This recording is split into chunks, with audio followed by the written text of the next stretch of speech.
Saviez-vous qu'à ses débuts, le football en France se jouait presque exclusivement entre immigrés? Cette photo dans le rétro date de l'année 1939, jour de match amical entre l'équipe de France de football et la Hongrie. Debout, à droite, se tient le footballeur Raoul Diane, fils du député du Sénégal Blaise Diane. Il fut le premier footballeur noir à porter le maillot bleu.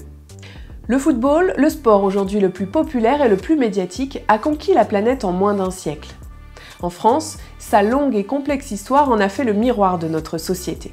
La discipline s'est développée grâce à l'apport technique de joueurs recrutés hors du territoire national et par l'intégration des enfants d'étrangers jusque chez les Bleus.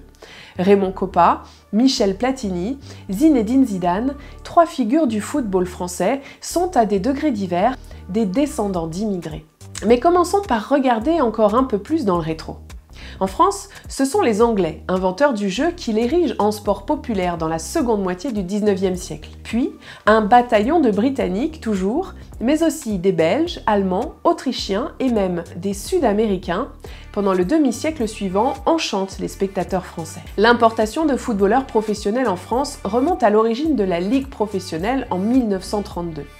Mais il y a des quotas stricts sur l'emploi des non-nationaux. Malgré cela, la quête de la perle rare étrangère se poursuit. Le sport, et le football en particulier, deviennent un lieu d'intégration privilégié pour ces enfants de l'immigration. Beaucoup de joueurs ont été importés depuis les anciennes colonies africaines, en particulier l'Algérie et le Maroc. Ces footballeurs étaient alors considérés comme des nationaux et n'étaient pas soumis aux quotas. Et c'est au cours des années 50 que la deuxième génération de l'immigration commence à s'illustrer sur les terrains de football. Les clubs français organisent dans les années 50 et 60 des tournées en Afrique pour promouvoir la culture française à travers le football. En parallèle de l'immigration à la logique purement sportive, des joueurs issus de l'immigration industrielle émergent. Plusieurs immigrés brillent alors sur le terrain.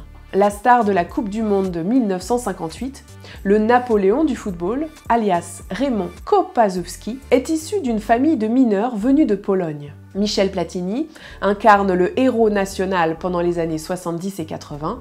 Robert Pires, fils de l'immigration portugaise et espagnole. Patrick Vieira, The French Captain, né à Dakar, arrive en France à l'âge de 8 ans. Et, bien sûr, Zinedine Zidane, né à Marseille, son père Smaïl avait immigré de l'Algérie vers la métropole à 17 ans.